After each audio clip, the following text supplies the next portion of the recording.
Ang babaeng opo, nagsasali na po ng tubig at titimplahin na po ang kanyang napakasarap daw na kape. Tubig daw. Warm up daw muna, warm up. Kailangan mo natin hugasan yung... Ayan na po. Nag-reply na sa'yo, te.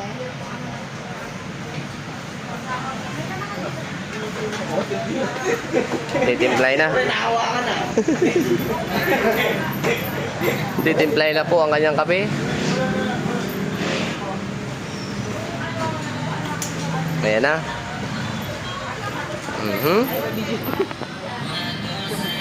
Tutorial paano magtuglang natin. Pang-5 po yan, pang-5. Sa loob ng isang araw, pang-5. Ayan na.